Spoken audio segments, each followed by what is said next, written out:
প্রশাসন করেছে। আমরা কি দুঃখ পাইছি না কি সুখী হয়েছি? দুঃখ পাইছি। প্রশাসন মামলা করেছে কার বিরুদ্ধে? গিয়াসউদ্দিন আত-তাহিরি, মুফতি হযরত মাওলানা মুফতি গিয়াসউদ্দিন আত-তাহিরির বিরুদ্ধে মামলা করেছে প্রশাসন। গেমটা কেমন করে খেলতে চায়, আমাদের সুন্নিয়তকে সজাগ থাকতে হবে, সচেতন রাখতে হবে। সারা বাংলাদেশের আহলে সুন্নাত ওয়াল জামাতের অন্তর্ভুক্ত সৈনিকরা সবাইকে ঐক্যবদ্ধ হতে হবে। যেমনি আমরা ঐক্যবদ্ধ হয়েছিলাম মুফতি হযরত মাওলানা মুফতি আলাউদ্দিন জিহাদি মাদ্দাজিল্লাহু আলাইকে যখন বাতিলরা যখন কৌশল করে জেলে ঢুকিয়েছিল, সরকার বাধ্য হয়েছে, প্রশাসন বাধ্য হয়েছে আলাউদ্দিন জিহাদিকে জেল থেকে মুক্ত করতে। কথা বলেন না কেন? বিশ্বাস করেন, আমি আজকে কয়েকদিন যাবত খালি ভিডিওগুলো দেখতেছি। গিয়াসউদ্দিন আত-তাহিরি সাহেব যেই প্রোগ্রামটাকে কেন্দ্র করে প্রশাসন মামলা করেছে, খেয়াল করেন, উনি একটা বক্তব্য কি করে নাই, উশৃঙ্খল ভাবে দেয় নাই তিনি, বরংস আমি নিজে কানে শুনেছি তিনি প্রশাসনকে কি করেছেন, সহযোগিতা কেমন ভাবে করেছেন। আমরা মিডিয়াতে আসছি, এখন তো মিডিয়ার যুগ। উনি যদি কোনো ধরনের অকারেন্স করে থাকে, উস্কানিমূলক বক্তব্য দিয়ে থাকে, তাহলে এটা মিডিয়াতে তো আসতে পারে, কিন্তু ওনার বক্তব্যটা মিডিয়াতে আসছে না কেন? আরে ভাই আপনারা বলেন, আপনারা কি, উনি যদি উস্কানি দিয়ে থাকে তাহলে ওনার বক্তব্য সবগুলো মিডিয়াতে আসলো, এই বক্তব্যটা মিডিয়াতে আসলো না? তাহলে এখানে কি বোঝা যায়? ষড়যন্ত্রের গন্ধ আছে না নাই? আছে না নাই? আমরা ষড়যন্ত্রকে রুখে দিব কি দিব না? আমরা কার জন্য দিব? গিয়াসউদ্দিন আত-তাহিরির জন্য না, কারণ তার কলিজা ভরা নবীর প্রেম। সম্মানিত উপস্থিতি, গিয়াসউদ্দিন আত-তাহিরি সাহেব যে বক্তব্য দিয়েছে, অনলাইনের মধ্যে এসেছে, তিনি এটাও বলেছে প্রশাসন আমরা এলাকার মেহমান নও, এই স্টাইলে তিনি কথাটা বলেছে।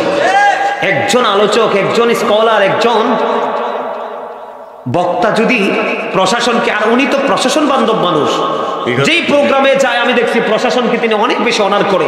আমরা বাংলাদেশের সকল মানুষ প্রশাসনের প্রতি শ্রদ্ধা রাখি, কারণ তারাই হচ্ছে আমাদেরকে প্রটোকল দেবে, তারা না থাকলে কিন্তু আমাদের দেশ কোনোটাই ঠিক। সম্মানিত উপস্থিতি, আমি আজকের এই প্রোগ্রাম থেকে প্রশাসনকে বিনীতভাবে অনুরোধ করব, আপনারা একটা কথা বলে যাবেন না। আপনাদেরকে যদি কেউ তাহিরির বিরুদ্ধে লেলিয়ে দিয়ে থাকে, আমি আপনাদেরকে বলবো শ্রদ্ধার সাথে, বিনয়ের সাথে, বলতেছিলাম না কথাগুলো, বলতে আজকে বাধ্য হয়েছি।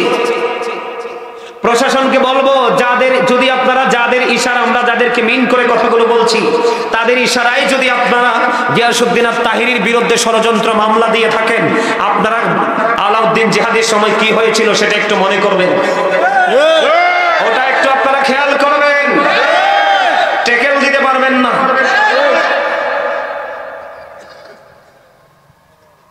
আমি সারা বাংলাদেশের আহলে সুন্নাত ওয়াল জামাতের অন্তর্ভুক্ত যত আলেম ওলামা পীর মাশায়েখ আছে, আমি সকলকে বিনীতভাবে অনুরোধ করব, ঐক্যবদ্ধ হয়ে আপনারা আমাদের মুরব্বী যারা রয়েছেন আহলে সুন্নাত ওয়াল জামাতের মুরব্বীদেরকে বিনয়ভাবে অনুরোধ করব, আপনারা সকলে ঐক্যবদ্ধ হয়ে তাহিরি সাহেবের নেতৃত্বে, আমি বলছি ব্রাহ্মণবাড়িয়ার জমিনে বিশাল সুন্নিয়তের দুর্গ গড়ে তোলা উচিত। আমি গাজী সুলাইমান আল কাদরি বলছি, আমি আমার জায়গা থেকে সর্বোচ্চটা দিয়ে সুন্নিয়তের দুর্গ গড়ে তোলার জন্য আমি নিজে এবং আমার যারা আছে সবাইকে নিয়ে আমি প্রস্তুত। সম্মানিত উপস্থিতি, যারা গিয়াসউদ্দিন আত-তাহিরি সাহেবের সামনে পিছনে প্রশাসনকে লেলিয়ে দিয়েছে, প্রশাসনকে বলছি আপনারা ভুলে যাইয়েন না, মাকারু মাকারাল্লাহ আল্লাহু খায়রুল মাকিরিন। শ্রেষ্ঠ কৌশলের মালিককে আল্লাহ, শ্রেষ্ঠ ক্ষমতার মালিককে আল্লাহ। আল্লাহ বলবে কুন ফায়াকুন। কথা বলেন না কেন? সম্মানিত উপস্থিতি, যারা ইন্ধন দিচ্ছে তাদের ইতিহাস দেখেন। 5ই আগস্ট যখন শেখ হাসিনা যখন ক্ষমতাচ্যুত হলো, আপনারা দেখেন বাংলাদেশে অসংখ্য মাজারে আগুন দিয়েছে, বাংলাদেশের অসংখ্য মাজার করেছে। আল্লাহর হাবিব বলেছেন, একটা সাধারণ মানুষের কবরের, একটা সাধারণ মুসলমানের কবরের উপরে বসার চাইতে তার নিজের গাটা, নিজের বডিটা নিজের আগুন দিয়ে পুড়িয়ে ফেলা অনেক উত্তম। তাহলে আল্লাহর ওলিরা তো অনেক বড় ব্যাপার। আল্লাহর ওলিদের মাজার ভাঙচুর করেছে, তাদের ব্যাকগ্রাউন্ড দেখেন, আল্লাহর ওলিদের মাজার কি করেছে। আল্লাহর ওলিদের মাজার ভেঙেছে। শরীয়তপুরে দেখেছি একটা কবরের উপরে আগুন জ্বালিয়ে দিয়েছে। আপনারা দেখেন মসজিদপুর দরবার শরীফে ওখানে কোনো মাজার নাই। যদি মাজার থাকতো আমরা বুঝতাম যেখানে শিরক হয়। মসজিদপুর দরবার শরীফে হাত পাখা থেকে ধরে, বালিশ থেকে ধরে, কোল বালিশ থেকে ধরে, হাড়ি পাতিল থেকে ধরে, গরু মহিষ থেকে ধরে, আমাদের যেই বাঁচার জন্য সবচেয়ে বড় গুরুত্বপূর্ণ ভূমিকা রাখে বৃক্ষ গাছপালাগুলো পর্যন্ত তারা নষ্ট করে দিয়েছে, কেটে দিয়েছে। সবচেয়ে বড় জঘন্য কথা হলো আল্লাহর ঘর বাইতুল্লাহতে আগুন জ্বালিয়ে দিয়েছে, অসংখ্য কোরআন শরীফ পুড়িয়ে দিয়েছে।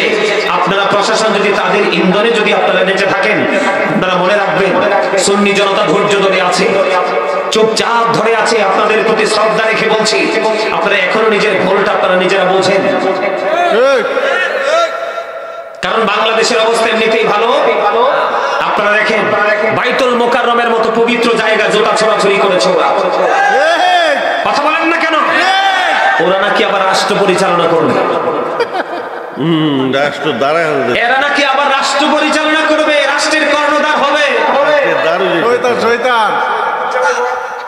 আপনারা দেখেন নিজেদের ঘরের আগুনে পানি দিতে পারে না। কি করতে পারে না? নিজেদের ঘরের আগুনে পানি দিতে পারে না। এই যে দেখেন রিসেন্ট ঘটনা ঘটেছে, তাদের দলের দুই গ্রুপ মারামারি করে একবারে চারটাকে মেরেই ফেলছে। মানুষ মারা হালাল না হারাম? কথা বলেন না কেন? হালাল না হারাম? তাদের দলের মোল্লা, আল্লাহ লাগাই দিয়েছে, তাদের দলের মোল্লা বয়স হবে মিনিমাম 60-এর ঊর্ধ্বে। আমি নামটা বলতে চাই না, এই নোংরা মানুষগুলো এক মেয়েকে 12 বছরের এক কিশোরীকে প্রলোভন দেখায় মাদ্রাসায় ভর্তি করছে। ভর্তি করার পরে মেয়েটার সাথে ধর্ষণ করেছে, জিনা করেছে। জিনা করার পরে মেয়েকে টাকা দিয়েছে এলাকা ছাড়ার জন্য। এরাই তো। আপনারা দেখেন না আরেকটা ঘটনা ভাইরাল হয়েছে রিসেন্ট, গাজীপুর শ্রীপুরে। কথা বলেন না কেন? গাজীপুর শ্রীপুরে কি হয়েছে? হিল্লা বিয়ার মাসালা জানতে আসছে এক মহিলা। মসজিদের দুর্ঘটনা। হিল্লা বিয়ার মাসালা জানতে আসছে মহিলা। ওই মহিলাকে 2 ঘন্টার জন্য চুক্তি বিয়ে করে মসজিদের মধ্যেই ওই মহিলার সাথে